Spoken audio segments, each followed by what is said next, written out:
following is a presentation of the Belly Up Sports Media Network.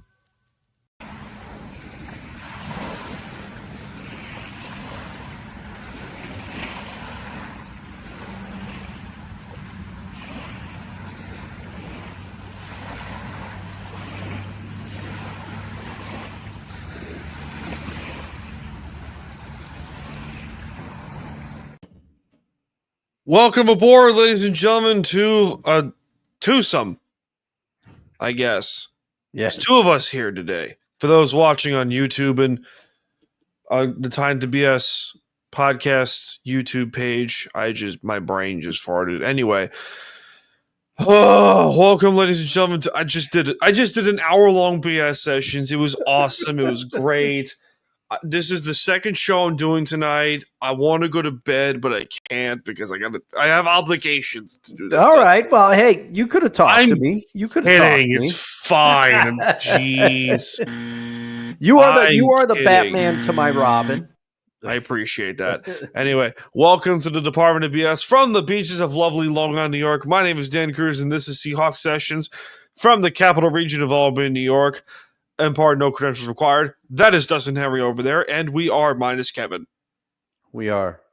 Unfortunately. Yes. Kevin had he's with us in spirit, but he had some plans that he had for this week. But he's been keeping in touch with us, and he texted us a pretty cool picture of a Seahawks helmet he found in a thrift shop. Yeah, he did. And for some reason, Macklemore was not there. Oh, you gave yourself the crickets. Yeah, I gave myself the crickets that time. I didn't know if you were eligible, but you know what? Of course I'm eligible for the crickets. What are you talking about? We do have. What psychopath would I be if I didn't give myself the crickets every now and then? But yes, Kevin is with us in spirit. He had some stuff going on, so he couldn't make it tonight. But this is Seahawks Sessions. You can follow the show wherever you get your podcasts, on Apple Podcasts, Spotify, Good Pods, iHeartRadio, Amazon Music, Podbean, and on the Time to BS family of shows. Also live streaming on YouTube on the Time to BS podcast YouTube page. You can follow me on Twitter, Instagram, and Threads at StanielSmooth, at Time to BS podcast. Dustin's Twitter is at LDusto67, and Kevin is somewhere. And there he is. Yes. There he is, Kevin. How you doing? Dustin, what's up? Oh, not much, man. I came home from work and I stayed a little late because I was trying to wrap up some loose ends. You know how it is before you're going on vacations. You got vacation. You got to try to figure everything out before and leave people enough information so that they can cover for you. And then I quickly made some fried rice out of the leftovers I have in my fridge because I was trying not to buy any groceries because I knew I wasn't going to be around for a little while. So, yeah. But other than that, I'm doing all right. I hoovered the food down, and now I'm getting ready to get in here with you and chop it up about all things Seahawks and Lord knows what else. But I am a little miffed. You forgot we do have a third. Hey, would you like to come in for a second? I can't believe that. Oh man, that was terrible. I hit the button too early. Forgot about me. I can't believe. I usually tune in so that I can listen to Kevin's keys to the game to get some intel. Man, I really don't have it. Conversation like that. I just sat down. Anyway, man, follow, share, and subscribe to the show wherever you get your podcasts. Also, we will be taking your comments and questions throughout the show at various points we're in the podcast. So, why the heck not? And so, engage in the comments. You know the drill. You know the drill. You just be nice. It's not hard. Just hug Care Bears every now and then. You know what I mean? Just hug some Care Bears. Those are nice. But we will start off this edition of Seahawks Sessions with the Smooth Report. And where is that button?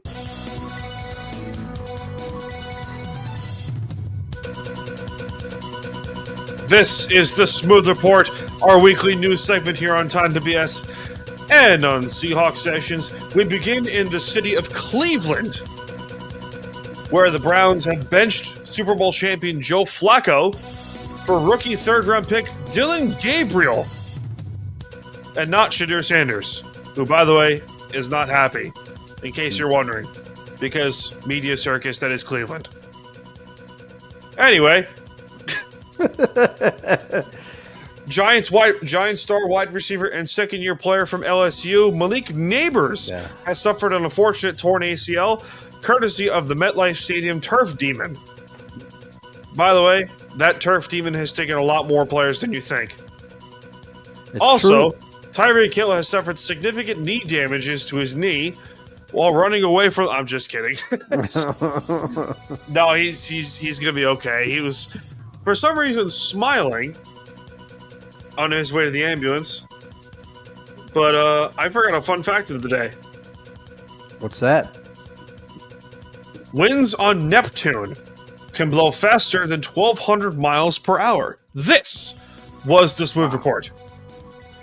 All right. That blows my mind, honestly. I don't even know how you can I don't know how that is even possible. Yeah, this is true. Ryan enters the room and says, Care Bears stare, though. They true. do stare. They're terrifying. Now, Ryan and Dan, did you know that Neil Diamond, that's right, that Neil Diamond, he wrote a song called Turn On Your Heart Light, and that was for the Care Bear movie. You can look that thing up. Also, P.S. My favorite Care Bear was Grumpy Bear, the one with the rain cloud on the stomach, but I liked him because he was blue. All right. Anyway. Dustin, we have some football stuff to get to, but... Yes, we do. Yes, we do. But first, I need to get your thoughts. Okay. Because Quesadilla Gate has taken over Seahawks Sessions in a way. But okay. So, all right.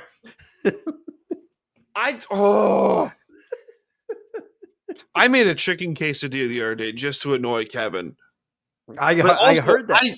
I don't want to hear a peep out of him because of all the stuff around.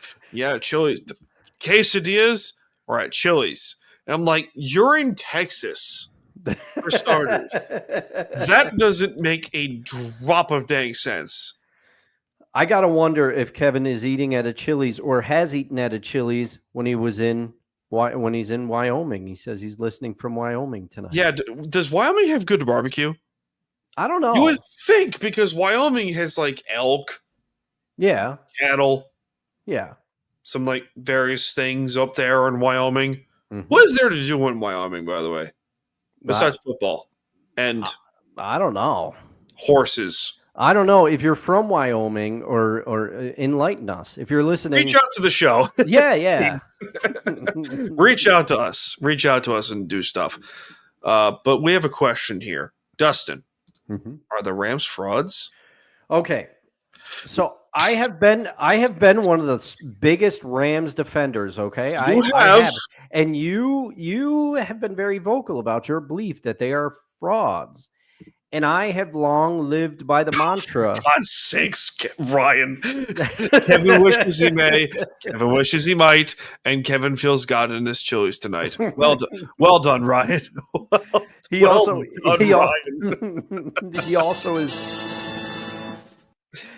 is correcting me. He says that Heartlight was for E.T., the extraterrestrial. He is probably right about that. I don't call him Encyclopedia Britannica for nothing. I thought it was the Care Bear movie because they had the Care Bear stare and the hearts would come out of their stomach. But he might be right that it was E.T. All right. But the Rams lost last night as we're recording to a beaten down and battered San Francisco team. Yeah, that's what I was going to say. I was going to say, and I was going to let you take the floor after but I have said that I'm never going to bet against a Sean McVay-led team again. I think he's a genius of a coach. He always figures out a way to get that offense clicking. And their defense pretty good. But if you can't win against a Niners team that was without Brock Purdy, half their receiving core, you lost to Mac Jones and Christian McCaffrey. I don't even think Kittle played in this game. Did he, Dan? I'm not sure. But this Niners team was beat up and the Rams lost. So now I have to say, right now, as of now, you are right, sir. You are right. They are a bit of frauds. Here's the ultimate thing that would concern me if I'm a Rams fan. You lost to a seriously injured 49er team. Yeah. I've watched all 5 of these games that the Rams have played. You know, the Texans, Tennessee. Tennessee you beat easily. Yeah. Indianapolis, you probably should have lost to them, to be completely fair, because Indianapolis, like, if Adonai Mitchell doesn't do what he did, rather, Colts I went into John Sterling speak for a second there. Well, if he catches that ball, but he didn't, John. But he didn't, John. Yeah, he didn't, John. What happened? He did, and then they should have beaten Philadelphia. Yeah. They should have mopped the floor with the Eagles. But the Texans game is the one that I saw. I was like, how are you not destroying this team? They're gifting you this game. It was week 1 where I was like, this is not a great team. This is not a great team. And I did say this, where I was like, you brought in Devontae Adams and that was it. Yeah. That's all you did. Essentially, it's the same team as last year. Yeah. So my great question for Ram fans is, where's the hype train stopped at now? Where is it? Because you, as a fan base, have hyped this team up for, 6 months? 8 months or so? Saying that, the Rams are going to win the Super Bowl, the Rams are going to do this, the Rams are going to do that. Matthew Stafford. We're not even addressing the elephant in the room in this whole thing. Matthew Stafford has looked like he's been playing hurt. Well, I mean, he's always been tough, even in his time in Detroit. But I haven't seen enough of the Rams. I haven't seen enough of the Rams to make a judgment call on whether I think he's playing hurt. But I will agree with you. He is one stiff hit away from his back being a real problem. Yeah, he's one bad hit away from being crippled. Dang near crippled pretty much. But I don't know, because the talent, when Seattle's destroying people on defense. Yeah. Destroying people. And we'll get to it, but they have a lot. We'll get to that. Yes. On defense, they have injuries on defense right now. So this isn't even the prime defense. Yeah. It's crazy. But back to the Rams' point, LA should be destroying teams with this level of talent that they have. The fact that they're not, and all these games are considerably close, would scare me if I'm a fan of this team. It would absolutely scare the daylights out of me, because all of a sudden the league's going to catch up. And all of a sudden the rest of your opponents on your schedule, Jacksonville, San Francisco again, Seattle's coming up in a few weeks in Seattle, might I add. Yeah. That's coming up. All of a sudden those teams are going to start to catch up and go, hey, your offensive line is not great. It's okay. Your receivers other than Puka Nacua and Devontae Adams are average. Your tight ends are average. Sorry, Tyler Higbee, you're average. Your defense is 3 or 4 guys, and that's it. And Sean McVay, I'm not going to question McVay. No. I'm not going to question McVay, but there was a couple calls that he made last night against San Francisco where are like, huh? And what? A very puzzled and confused. Huh? Yeah. Yeah, which every coach that can happen. And Ryan, it's like he knows what I was going to say. You mentioned Jacksonville. Their defense is legit. Ryan pointed that out to me on No Creds. I did not realize the level Jacksonville, their defense had been playing at. So yeah, that's the other thing. Jacksonville has been playing a lot better, and it's amazing. Coaching matters. yes, it Which, does. by the way, Ryan, I'm going to clip this week's episode of Time to BS, and as a fellow New Yorker who understands the pain of Jet fans, I think Aaron Glenn's the right guy. Patient, please. Just give it. The perfect example of this is Detroit. I can already feel this man's anger boiling on this keyboard going, you're wrong. I'm like, just give it time. It's still early. Ryan's pretty measured compared to some of Jets fandom. I think he knows what the game is. What the game is. He does. But yeah, I mean, to your point about the Rams, McVay can make some questionable calls sometimes. And if I may push back, see the thing just a little bit. I do agree with you. Something is not right with the Rams now. No, something's wrong. You should have been able to beat that Niner team last night, no problem. However, that's the old any given Sunday, or in this case, Thursday in the NFL. It can happen. Mac Jones, he hasn't looked too bad. Filling in. And the other thing is, that's another case of maybe coaching matters. There are rumblings that Mac Jones' confidence was absolutely destroyed by Belichick in his last run in New England. Yeah. But the Rams, I think some Rams fans might try to argue with you if their receiving core is only Puka Nacua and Devontae Adams with occasional contributions from like Tutu Atwell and people like that. Who's a deep threat, and that's it. But when Puka Nacua is playing at the level that he is playing at right now, you don't need much else. No one can stop him. All they really need is a couple of deep bombs to Devontae Adams, who has proven he can still get behind the defense.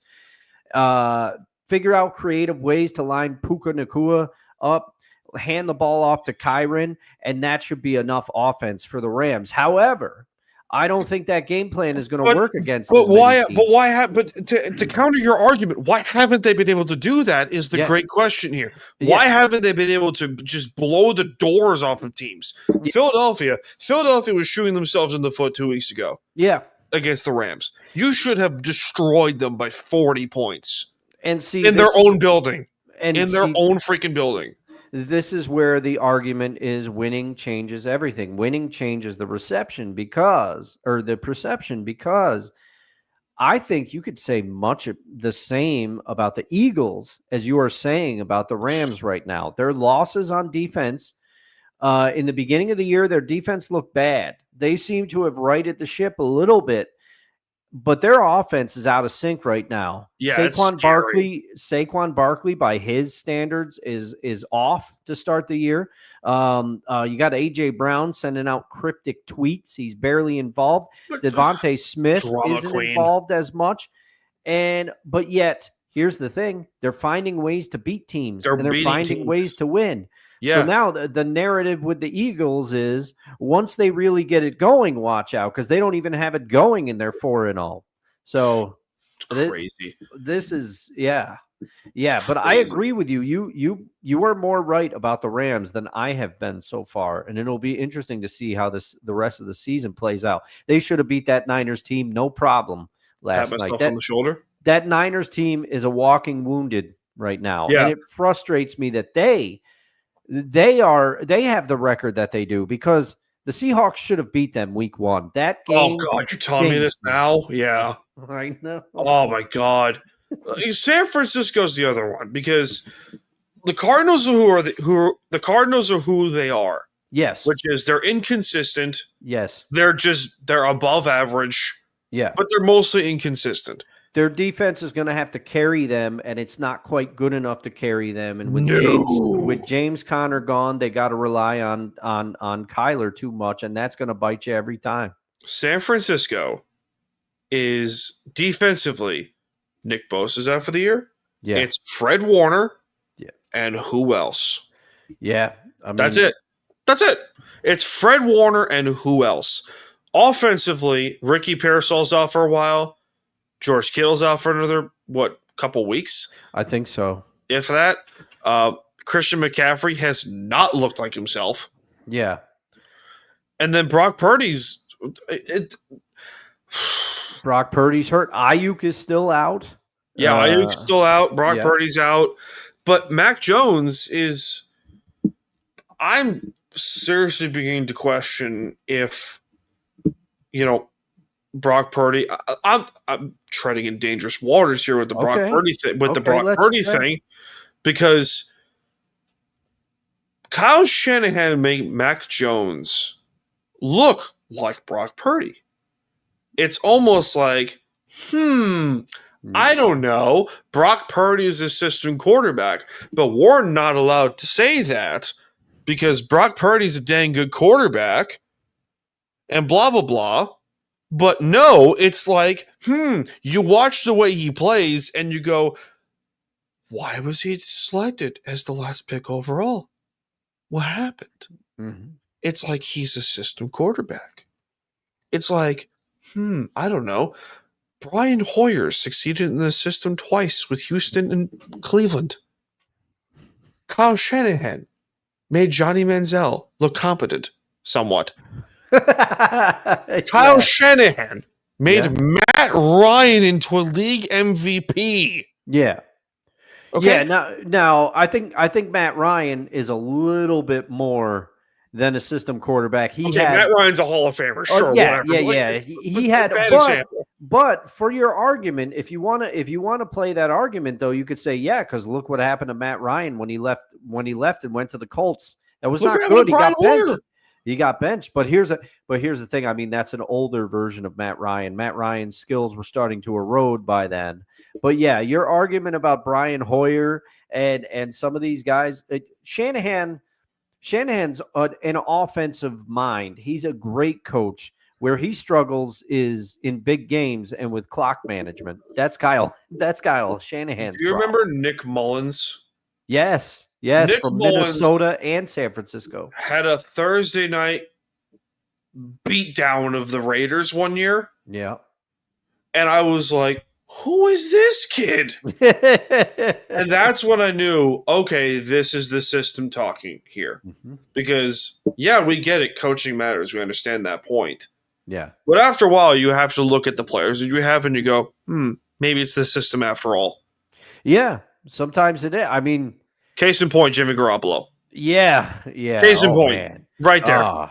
Jimmy GQ. Ugh. Overrated, man. Overrated. But regardless, a gorgeous human being. That is true. Where's Ryan? I know he's got comments here somewhere. No, he's I know him very well. He's gonna pop in every now and just go, "Hey guys, what's up?" So there's that. But we do have to take a mandatory advertising break because Dustin, is this show free? It is not. So, Brent, take it away. This show ain't free, so time for some ads. Righteous Felon Craft Jerky is the official jerky of Belly Up Sports. For over a decade, Righteous Felon Craft Jerky has led the American meat snack revolution by concocting delicious, adventurous, U.S.-sourced jerky recipes for uncompromising carnivores across the country. With 15 different flavors to choose from, Righteous Felon has all jerky lovers covered, and by using promo code BELLYUP, you will get 15% off your purchase at RighteousFelon.com. Do your taste buds a favor today and rip into a bag of Righteous Felon jerky. That's right. Listen to that delightful Canadian gent up there. Use the promo code BELLYUP in all caps for 15% off your order of various flavors of jerky at RighteousFelon.com. Thanks to our friends at Righteous Felon Beef Jerky for supporting Belly Up Sports and all the Belly Up podcasts. Hey, we have a rumor going around here, Dustin, around a certain corner going around because the last time we went live, the rumors were and now they're starting to peep. Yeah. Starting to peek around the corner here and there. They're like, hey, what you guys doing over there? They're just peeking around the back wall, just going, there's rumors going around. Because everyone loves a good rumor, right? Mm-hmm. Mm-hmm. Everyone loves it. Delightful. Comedy clubs. I think it's an album. Fleetwood Mac. Yes, Fleetwood Mac, one of the greatest albums ever made in the 80s. Jesus. Ryan. Jimmy G is on IR again. Injuries to a third leg. I gotta get you that button one of these days. I gotta get you that button. I think he's got it. I think he does have the video. Times. He has the video. I gave him permission to do the video. Element? So there you go. Okay. But Touraine Collection has essentially been listed in trade rumors in the last few days. Linked to the Raiders for God knows why. No obvious reasons to me. Linked to the Raiders. That was the joke. Yeah. Yeah. Sorry. God. But the discussion here is, would you trade him? There's been a lot of discussion on Seattle Sports Radio and stuff like that about, hey, how much could you get back for Touraine Collection? Some people say 4th round pick, 3rd round pick, the lowest being a 5th round pick. And I say, first of all, you look at his numbers statistically and they're not terrible. Yeah. However, it's the boneheaded penalties. Yes. It's the mental mistakes. Yes. Which goes into the hand in hand a little bit. And then it's every now and then he surrenders a really big play. And you go, yeah, where's Touraine Collection? Yeah. Where is this guy? So to ask you this question, do you trade him and why? Well, here's the thing. I think it's you can trade him. Right now, he's not playing.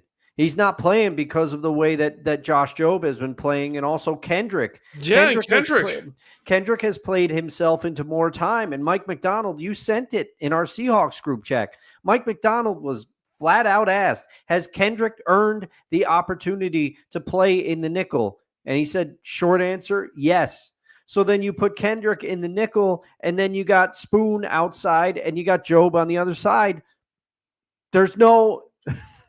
Okay. Reek is not playing right now. But to counter that argument, Kendrick can also play outside if need be. He's good enough to play outside corner. He's a big enough guy to play on the outside. And then Spoon, though hurt, he's better in the nickel. He's better in the slot than he is outside. He really is. Okay. But to continue your argument. But here's the thing. So, yes, you could trade Tariq. Or Reek. I don't know what he's going by these days. He changed it back to Tariq, I believe. Oh, he did? Okay.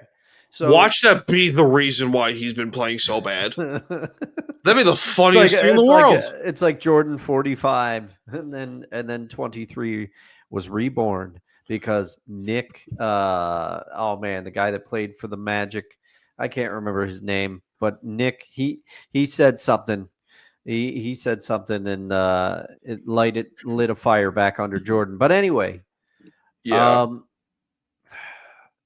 don't know who would be interested in Tariq right now outside of Pete and the Raiders, because the Tariq Woolen of his rookie year that wowed us all, and we're thinking to ourselves, we got a steal here.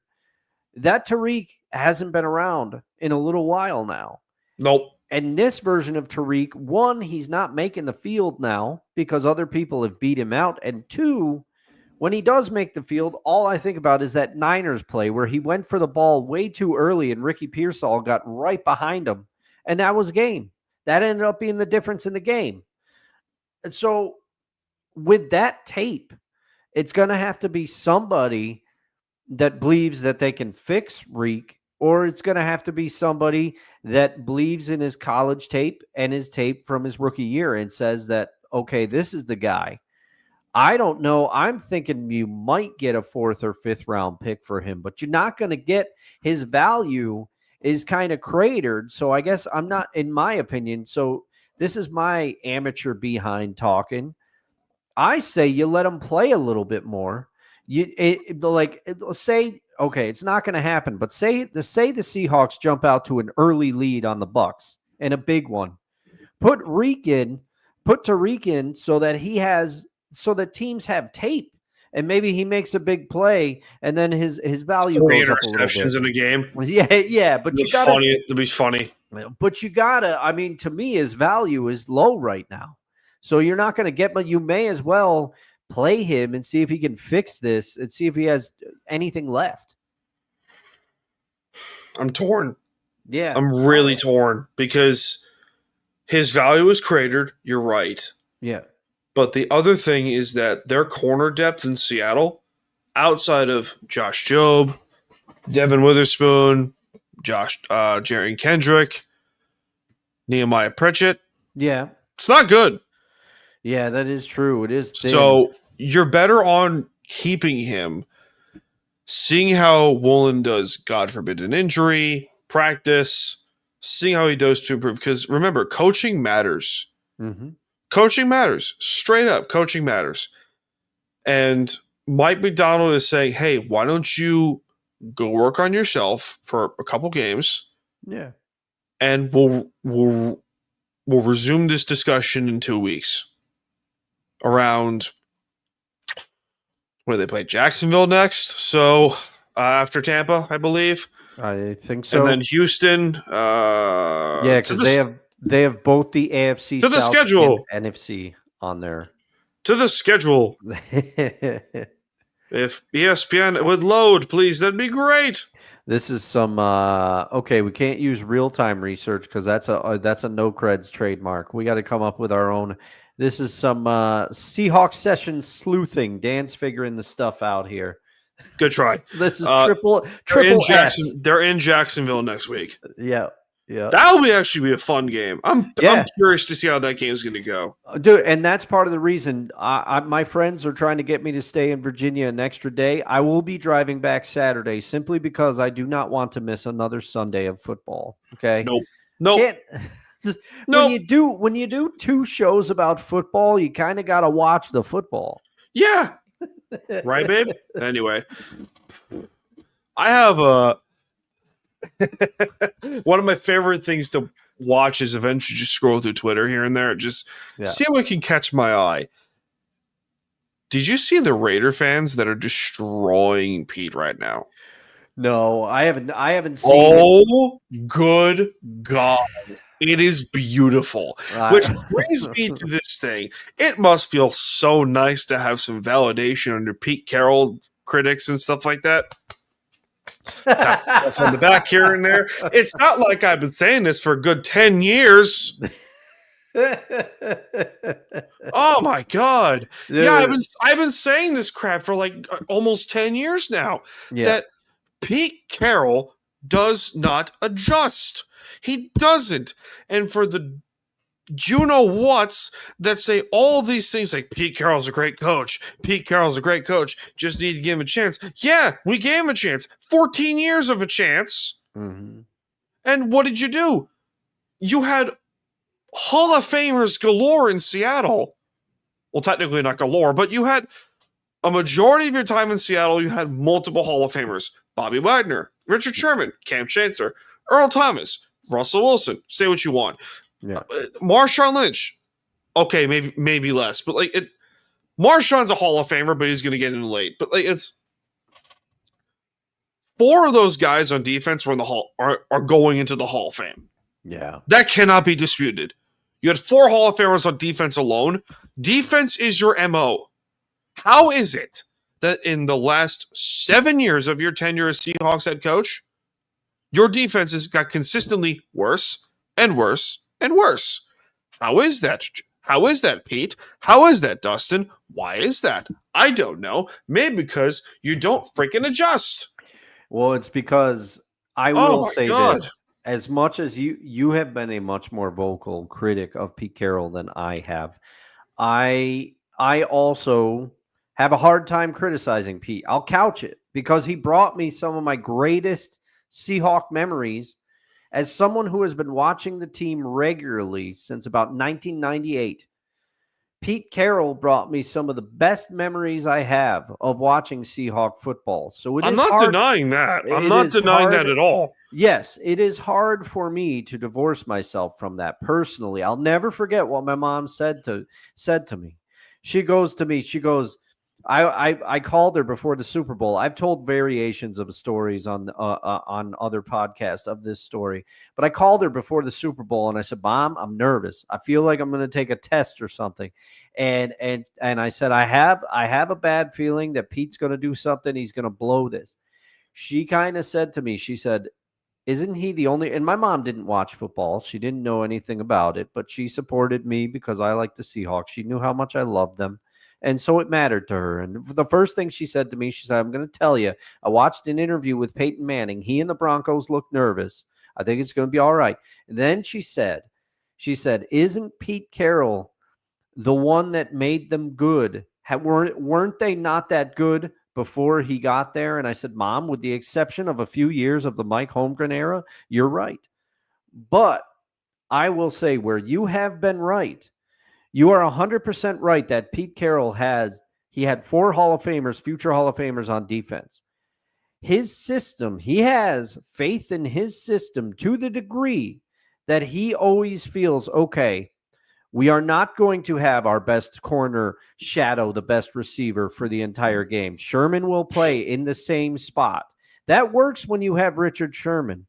It doesn't work when you have Thurl Simon. Yes, that's exactly my point. He got too reliant on his system. He has such faith in it, and he forgets sometimes that the players in the system matter to the degree. Oh, my God. And he hit. You can't deny this because he was final say on personnel. He and John in their first couple of drafts together hit a bunch of home runs. I'm not talking about the whole draft part. I'm just saying. That. But then he got to the point where he relied on those home runs, and he thought that once players left, his system would be enough to carry it through, and it's not. It's not. It's clearly not. Now, good luck, Raiders. I still think Pete has something to offer as coach. However, he does not adjust. You are 100% right about that. He doesn't.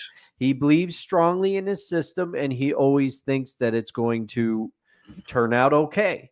But the thing that people always say Pete Carroll hates turnovers. He went and grabbed a quarterback that, that's the other thing, because you're gonna hear me talk about Gino's woes on an episode to be released tomorrow morning. How much of a freaking genius does John Schneider look right now?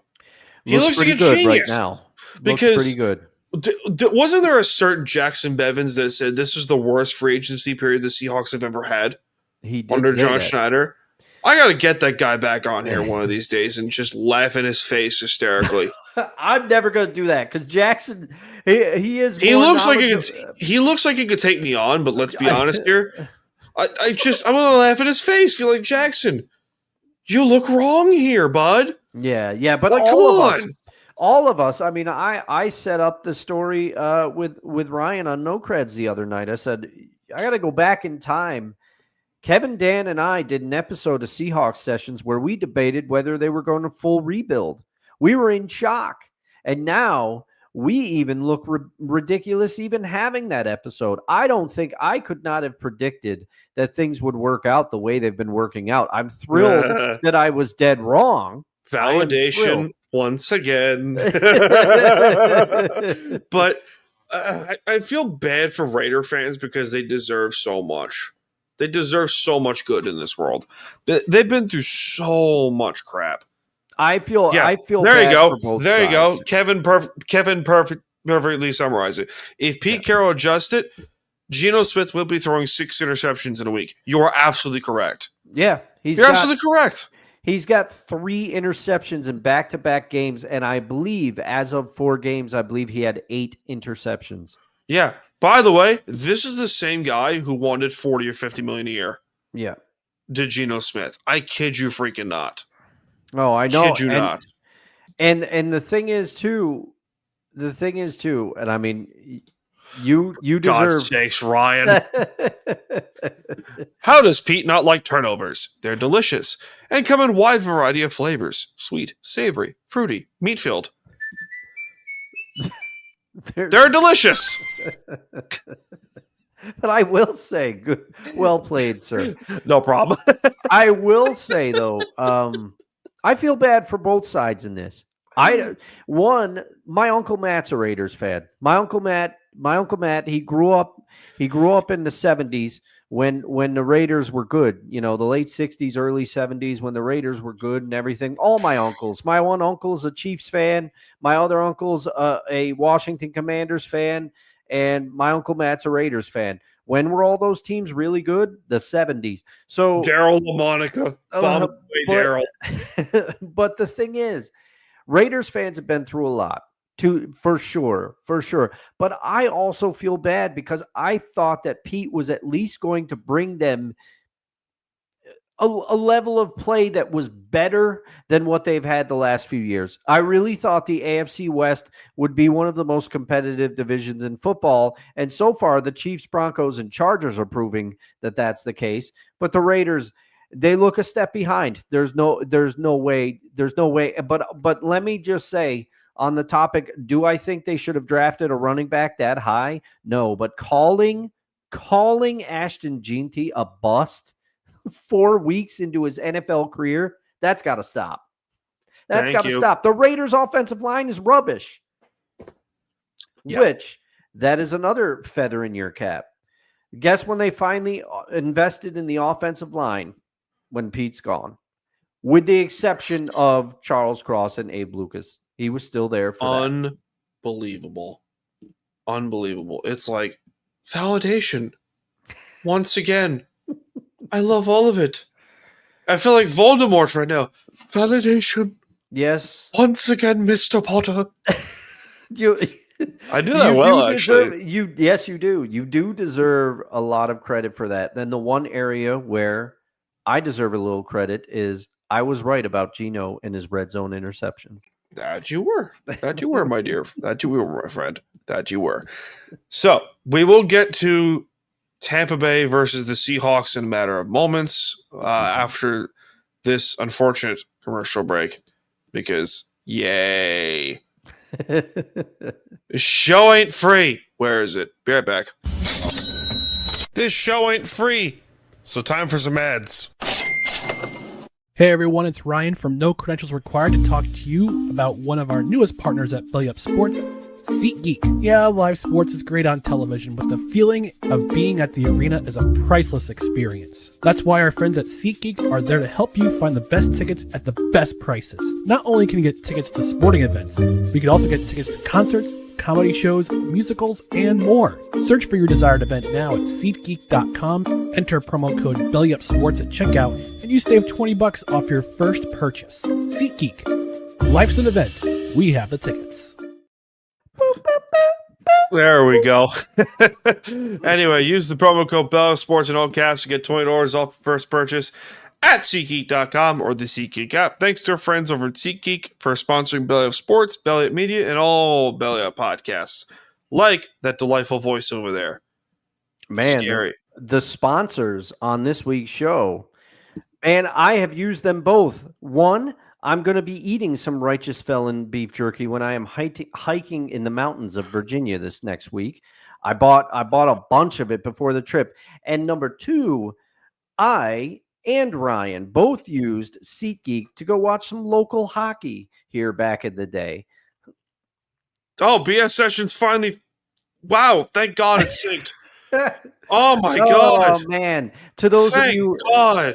To those of you who were listening in the non-existent Patreon exclusive green room, OnlyFans.com/StandersMooth. Dan was having trouble trying to get that thing to render and sync. It's unfreaking believable because so context be key here. Context and dude be key here. So I do a side show called BS Sessions, which Ryan was a part of, and it was a great show. It was a really good show. So I did volume 54 BS Sessions earlier this evening. with the delightful wrestling succubus by the name of Vixen Shane.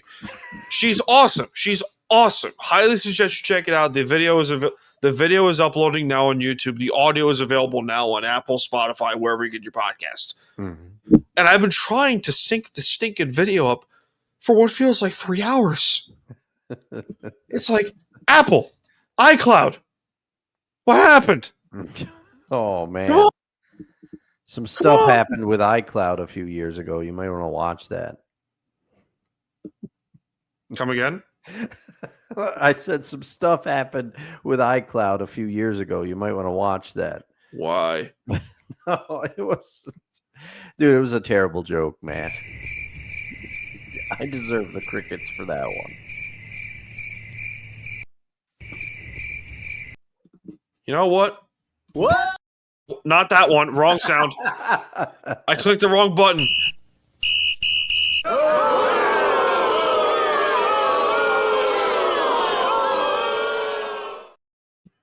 Penalty box. Dustin's chilling in the penalty box now. All right, 2 minutes, you're up. I'm going to have a Butterfinger ice cream bar if I'm forced to stay here. Yeah. Ryan was like, whoa. You mean this sound?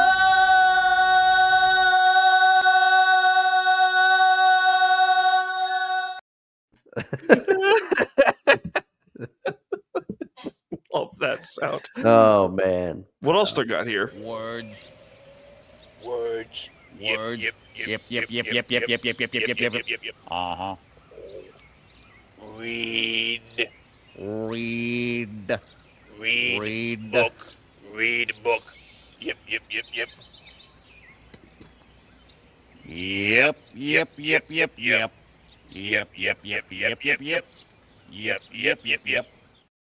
What you have done has made God very unhappy. Anyway, The yip guys are I my love the favorite. Martians. I They're love the the best. Martians so much. They're the Oh. best. And you know what we really haven't done we've done it a little bit, but not as much as we usually do. But we haven't fired up the BX Express going off the rails tonight. No. We got to do that. We got to do that in honor.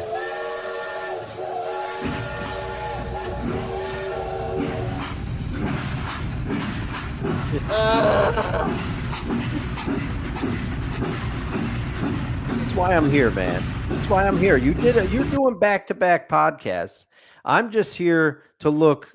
48 minutes in a row, and I didn't even notice that. Oh, it's all right, man. What's wrong with me? No, I'm here. I'm here to lift you up. Ah. What the hell is that? God. Oh man, Krusty Wrong, the man. Clown, a legendary. Protect your Simpsons chicken. character. Protect your chicken, ladies and gentlemen. Marshawn Lynch, ladies and gentlemen. I miss him. I miss him too. Yeah, I like him in media, though. That he fits perfectly in media. does. He really He's got the does. personality for it. Yeah. What's your favorite Marshawn Lynch soundbite? Obviously PG because family show. All right. Ryan. Yeah. So, all right. So I'm gonna have to censor my favorite one. But he talks about a certain. It's reminiscent of a Mike Tyson quote. Everybody's got a plan until they get punched in the face. You know. Yeah. Marshawn Lynch had his own version of that. Somebody was asking, "What's his approach to the game?" And Marshawn Lynch had a very interesting sequence of words. He said, "Run through somebody's face," and you can guess what was originally in place of the somebody. But he said, and they're like, and they basically said something to the effect of, "Care to repeat that?" And he said it again. He's like, "Run through somebody's face." He's like, "If you keep doing that over and over and over and over again, they're not going to like he basically was like, nobody can stand up for that." He didn't care. I miss him. That's one of my favorite that I remember. And then the other one, I'm just here so I won't get fined. no, that was that. I mean, I laughed at that, but the other one was actually not in a press conference or anything like that. It is from a segment that he did before the Super Bowl against the Patriots. He did a segment on Conan's show when Conan moved to TBS, and it was he and it was Rob Gronkowski, and they played video games against each other, and it was a great time. And Marshawn Lynch was just dropping gold in there. You gotta go. You gotta go watch that. You gotta go watch that. But At one time, oh my God! Between him and Snoop Dogg, I don't know who I want to hang out with more. yeah. Marshawn would just be the fun. He'd be so much fun to be with. Yeah. And then, I mean, Dan, you got to remember the one. It wasn't during a press conference or anything, but it was a clip of he and Richard Sherman talking about their Thanksgiving plans on the sidelines. And Marshawn said he was going to be giving back to his community. Turkeys, my community. Yeah, and he said he's going to be going. He's like, I'm going to bring some turkeys to the hood. I'm going to be giving out turkeys like Nino Brown, baby. I miss him so much. Between him and Cam, they're my two favorite Seahawks in that era. Absolutely, they are. Yeah, because Cam was a complete, total opposite of Marshawn Lynch, but they both hit the same. Can you imagine if both Marshawn Lynch in their prime and Cam Chancellor in their prime hit each other? Oh man, full square in the face. That would be earthquake. Yeah. Earthquake. Unbelievable. We do need to get to a game to preview because Tampa Bay comes to town. By the way, in the coolest uniform ever. Oh man. Oh my God, it's beautiful. I am going to have to rewatch this game because I want to see that. I mean, I like the new uniforms. I was telling Ryan previously that I even like the uniforms from like 2002-ish to like 2009. A lot of people hate those uniforms. I don't mind those uniforms, but there's something special about both teams in this putting on the throwbacks. It's going to be awesome. I love seeing the throwback unis. I'm glad they're using it more this year. It does bring a classic feel, man. I'm excited for this game. I'm excited for this game, but I'm worried about this game. I'm a little worried about this game. I have to be honest with you. Tampa Bay, I feel like Todd Bowles, as much as we can worship at the altar of one Mike McDonald's, he is the reason I called my team Rock and Roll McDonald for fantasy football. There's another reason in there too, if you know the reference, but his defensive prowess, but the coach on the other side can scheme a defense too. I am worried, and especially with some of the injuries that we have on defense, which I'm sure we're going to go over. Well, let's get to that because all right, Tampa Bay's injury report is long. Yes, very long. So, which brings us to Kevin's keys to the game minus Kevin. There you go. There it is. There it is. So, yeah, Kevin's keys to the game minus Kevin is cruising for a win. So, what do we got? What do we got for the Department of Nonsense in terms of keys to the game? I will tell you. If I could find my notes real quick. There we are. Limit the deep plays for Tampa Bay. Yeah. There's number one. Baker Mayfield has made a career out of scrambling and just moonshots down the field. He can do that. But he does it not to the degree of Russell Wilson, but just his own pizzazz. Yeah. You know what I mean? So, Emeka Ibuka is still there. Kate Otten is still there. They're tight end. Bucky Irving, Mike Evans, Chris Godwin are not. Chris Godwin is out for this game. I thought he returned last week. I think, is he out? I think Godwin is a go for this Sunday. Oh God, give me a second. Yeah, I am reasonably confident that Godwin is in. A go. Yeah, he's in. Yeah, Mike Evans, Greg Gaines, Bucky Irving, Cam Itson, and Benjamin Morrison are all out. So You have to rely on Sterling Shepard, Chris Godwin, and Emeka Ibuka at wide receiver. So, okay, here's the other thing. Their offensive line, with the exception of who's Tristan Wirfs, 2-time All-Pro? I think so. Yeah, Tristan Wirfs. Other than Tristan Wirfs, their offensive line is okay. It's okay. So, now, the downside here is DeMarcus Lawrence, I believe, is not going to be able to go for this game. Yeah, I saw on the report you sent earlier, he is out. So Uchenna Nwosu is back. Nick Imanwori is also back. There's the big one. Yeah. There's the big one. So, which brings us to the next key. Get after that depleted secondary against Tampa. Their secondary is, in all likelihood, going to be without Jamel Dean, their best corner. He's out for this game. Their corners are not very good, with the exception of Jamel Dean. They're not great, but their safeties are awesome. Jordan Whitehead and Antoine Winfield Jr. are still there for Tampa Bay. They're still there. Mm-hmm. So that's a big one. Number 3, Sam Darnold and the running game have got to be efficient. Yeah, they've got to be, because Vita Vea is still there. Levante David is still there. The Tampa Bay pass rush is still pretty good.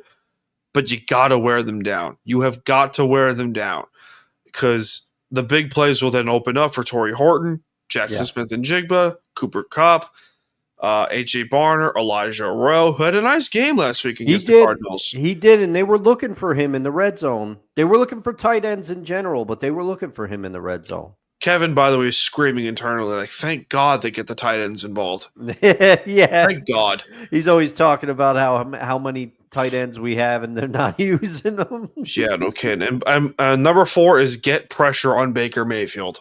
Yeah. Get pressure on him. Just get pressure on him. Because that's huge. Yeah, and I think he will carve you up if he has. He will. He's very capable of doing so. Very capable of doing so. Oh, by the way, we have breaking news in the baseball field. All right. Breaking news. The Texas Rangers have hired former National League Manager of the Year, Skip Schumacher, as their new manager. Oh, that was fast. Yeah, for the Marlins, too. Really? Man. Interesting. Why the Marlins let him go again? I don't know. Yeah, I don't know. Well, and Bruce Bochy was let go by the Rangers, correct? That was weird. That confused me a little bit. Yeah, I don't know. I always liked Boch as a manager, I thought. I think the Mariners are going to win the whole thing. Oh, man. That could be interesting. I think Yankees, Mariners, ALCS is bound to happen.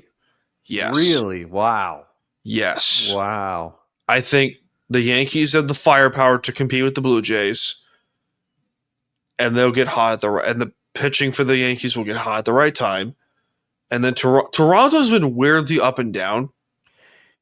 Yeah, they have. They've been weirdly up and down. FYI, Kevin, I support the Rangers' decision. Okay. Yeah. By the way, and no Bucky Irving. No Bucky Irving means the Seahawks should shut down the running game. Yeah, they should. They've been phenomenal in the rush defense. They have. They've been very good at rush defense, but I am not so quick to cast aside one Rachaad White. You know, if Bucky Irving cannot go, Rachaad White's proven he can do it before, and he can catch the ball out of the backfield. So I hope the Seahawks shut him down.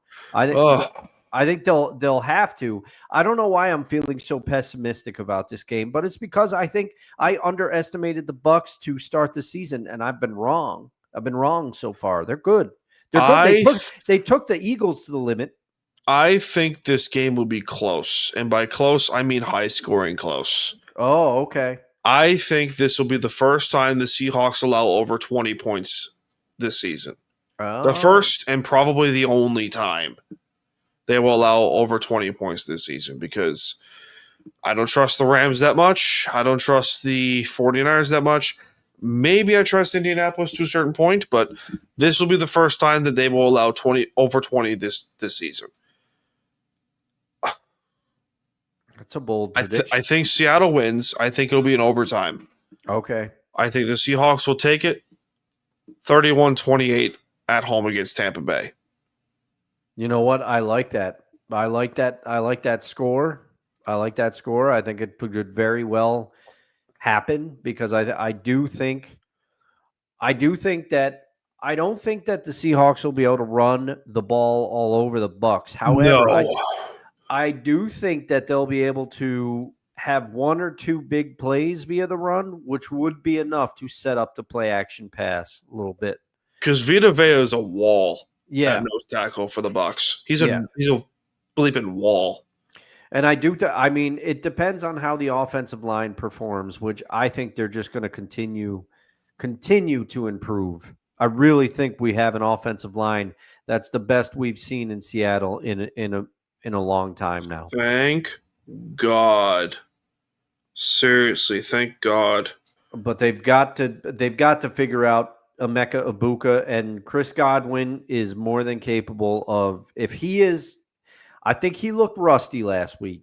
I don't think it was a question of what kind of condition he's in or anything like that. I think it was just rust. He hasn't played in a while, and he didn't get any preseason snaps, anything like that. So it's going to take him a couple games to get it going, but you got to watch Chris Godwin because I think he could get it going. And Baker's going to be looking for him because he doesn't have Mike Evans. Nope, he does not. We do need to close up show. All right. A little bit because, 2 podcasts in a row just drained me. Good God. I get it. So we have BS of the week. So cue that tune. This week's edition of BS of the Week brings us to Northern New Jersey, the MetLife Stadium Turf Demon. Good God.